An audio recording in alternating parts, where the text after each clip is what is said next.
What is up? Welcome to the video. So today we're talking about nuclei overload training. This has been a hot topic over the past few months, and I've gotten quite a few questions about it, and it's a very controversial topic, so I wanted to address it and give you my thoughts on it. Is it complete bullshit? Is it, the best thing you could ever do for gains? Well, it's complicated. So first of all, what is nuclei overload training? This is basically you are overtraining, quote unquote, for a short period of time, roughly 2 to 4 weeks, and then you take a 1 to 2 week break to let yourself recover.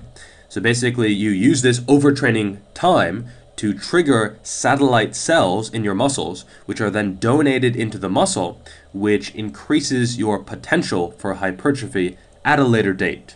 So the main proponent of this method is someone called Team 3D Alpha. I don't actually know his name and I don't care enough to look it up, but I will link his channel in the description. So basically this is his thing. This is his only thing. He sells programs on his website. The only program is involving nucleus overload. There are no other programs. If you're his client, you're doing this shit. This is really the only thing that he does. This is his baby. This is his sort of pet project, what he is known for. Recently, he's gotten in an argument with Greg Doucette. Now, people on the channel know that I don't really like Greg Doucette that much, but I just don't like him as a person and how he treats other people and how he's a drama queen. But I do like his information, and honestly, in this exchange of videos that Team 3D Alpha and Greg Doucette did, Greg destroyed him. Greg really destroyed him. This guy did not do his research properly. He didn't even really read the studies that he was using. He linked like a dozen or 20 studies in his videos, but most of the studies didn't really support his point of view. One important thing to realize is that while everyone has bias, I have bias, Greg has bias, no one has more bias in this situation than Team 3D Alpha, because this is his thing. My own nuclei overload training is his thing. That is how he makes money. That is how he gets subscribers. That is how he promotes himself through this type of training. And so this has gotten to the point where he reads research, and even if it says the opposite, if it says 10 sets of 10 is worse than 5 sets of 10, he somehow uses that to promote this idea that you should do like massive amounts of volume. And Greg just destroyed this guy. He really did. And I don't like Greg. That's no secret. But again, his information is good, and I agree with most of what he says most of the time. However, I also do think that there could be some ways to utilize this type of strategy in your programming. You just need to do it in a very smart, intelligent way and understand how to fit it into your program based on the principles of scientific training that we know. Scott Herman Fitness also did a video on this where he put on a 1/4 of an inch on his arms in doing this type of protocol. He did 10 sets of 10 on his biceps every day for a month, and he got decent results. I mean, a 1/4 of an inch, he's been training a long time, so a 1/4 of an inch, it's not bad. It's something, it's measurable, and it's not bad progress. So let's break this down into 3 parts. Part 1, the good things about this. Part 2, the bad things about this. And then part 3, how to actually potentially implement this into your training. So first, let's examine the good things about this. First, I think would be higher frequency training. I've always been a big proponent of higher frequency training. I think it can have a lot of benefits. I think it's far better than a traditional bro split. And honestly, when I get a client questionnaire, I still see bro splits. I still see people doing bro splits. I still see people believing in them. And I see a lot of people not getting progress from bro splits. And then they start making progress when they use a higher frequency approach. Another very important thing is I think they put a spotlight on recovery. So maybe you don't need a whole week to recover from your workout. Maybe you don't even need 3 days. I think if you're doing sort of this high volume but low intensity workout, I think you can do it much more frequently, potentially even every day, which we'll talk about later. I remember I saw a video of Rich Piana a few years ago, rest in peace, and he was doing a feeder workout. So this is when he was doing an arm workout at night after his main workout, and he was doing like 100 reps, 200 reps, of light weight. So I think he was using like 15 or 20 pound dumbbells or something and just pumping out massive amounts of reps just to flush blood into the muscle. And this isn't really causing muscle damage, and it can actually help your recovery. Another factor is work capacity. I think that if you do this kind of high volume training, maybe you won't see gains from it right away, but when you go back to a sort of normal training plan, perhaps you can see the benefits later. It's almost like your body compares, oh, I used to do this massive amount of volume, now I'm doing less, and so it is easier to recover afterwards. Another factor is capillarization. So your blood vessels, you have arteries, you have veins, but then you have capillaries, which sort of connect the two. And this is how your cells get blood. This is how your cells get energy. And endurance athletes generally have very well-adapted capillaries. So they have, a denser capillary bed is what it's called, due to their massive amount of endurance training. And I think doing higher rep and higher volume training as a bodybuilder can potentially increase this capillary bed, which means that you might be able to recover faster. Because more nutrients delivered to the cells is going to mean faster recovery. I also think that this can teach people that just because you're sore doesn't mean you can't work out. A lot of times people say, oh, it's been 4 days and I'm still sore, maybe should I not work out? Well, you have to realize that often when you work out, that gets rid of the soreness. So you might be sore when you walk into the gym, and then an hour or two later, you feel great. You're not sore at all. Because I think getting that blood flow, it's almost like a massage for your muscles. And I think this can be a good strategy to help people redefine their frequency.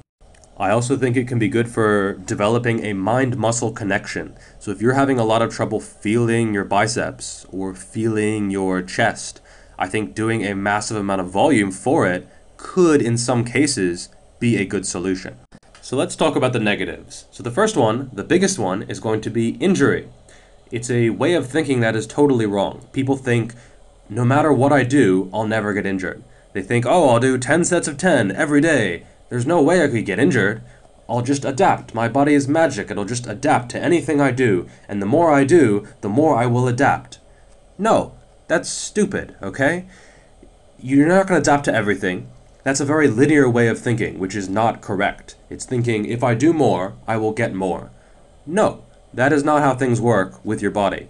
There are diminishing returns, and there are negative returns. So there's a certain amount of training that will get you the best results. Doing less will get you less. Doing more will also get you less. And I think the idea of just, oh, I do more and more and more, and I get more and more and more, is completely wrong. And it appeals to our way of thinking, because humans like to think in linear terms. So this guy is selling this program that is very extreme, and people like extreme stuff. They think, oh wow, this is new, this is different. I just, I do this crazy training program and I get crazy results. Well, no. Sometimes you do a crazy program and you get crap results. Similarly, stagnation. You don't necessarily always make progress. Sometimes you go backwards, and I think doing this kind of crazy protocol, like 100 sets per week, is a good way to go backwards really, really fast. The third one would be boredom. Maybe I don't want to train 6 hours per day. Maybe I don't want to train 2 hours per day. Maybe I'm busy and I just want to train 3 or 4 hours per week. That is a completely viable strategy, and you can make good progress on a good plan training just a few hours per week. And I think most people would rather do less and get more rather than do way more and get less. Okay? So I think this kind of extreme program doesn't really appeal to most people, or at least it shouldn't if they are thinking logically. Similarly, in most cases, it's just not needed. I think most people should do the minimum they can to make progress. If you can make good progress off of 5 sets per week, and the same progress off of 15 sets per week, and worse progress off of 50 sets per week, why would you do that much volume? It just doesn't make sense. A big one is that there's really no scientific evidence for it. I know this guy cites a bunch of papers, but most of them, as I said before, he cited incorrectly. He just ignored some very obvious stuff, like he said, oh, this paper was every day, when it was actually 3 days per week. And Greg just destroyed him on this, rightfully so, because this guy apparently doesn't know how to read. Furthermore, if this training program, this training protocol was so good, it would have been discovered decades ago. Okay? That's one thing you have to realize. There is nothing new in training. Nothing. Over the past 6 decades, very little has been learned. A lot has been proven, but there's really very little that is new, that is completely new. So anytime you hear about a program that is like revolutionary, amazing, breakthrough, it's not. It's repackaging something really old, or it's bullshit. That's all. Furthermore, those people who do a lot of volume, like distance runners, often have tiny legs. If it was just about doing more volume, you'd think that runners would have the biggest legs, but they don't. In fact, a lot of times they have smaller legs, even in terms of muscle size, than the general population. That being said, I think there are some ways to work this into your programming depending on muscle group. I think for some muscles, this is appropriate. For some muscles, it is absolutely not appropriate. For bigger muscle groups, like your quads, your hamstrings, your lats, probably not appropriate. If you're trying to do the every day is spinal erector day, be prepared to have some spine issues. So the muscles I think this is most appropriate for would be the calves, would be the traps, would be maybe the shoulders, and the arms, especially the forearms. Anything else? Probably not appropriate. Just because those areas are more exposed to mechanical tension, they are larger, they will get injured, okay? If you're doing hamstrings every day, not going to end well at all. Also keep in mind that because you're doing high volume and high frequency, your intensity, the weight on the bar, should be very, very low. So just treat this as like an extra workout, a pump workout to get the blood in the muscle. It shouldn't be like super close to failure. Your RPE should also be fairly low. Keep a lot of reps in reserve. I think if you keep these in mind, you can maybe see some benefit. Like if you just add a bunch of sets at night for your arms, your biceps or something, I think that could see some results. But don't think that it's magic. Don't think that it's like gonna add 5 inches. That is it for the video. Subscribe to the channel if you like evidence-based stuff. Make sure to like the video. It does help a surprising amount. Comment below as well. Let me know if you've tried this or you're thinking about it. Stay safe wherever you are, and I will see you next time.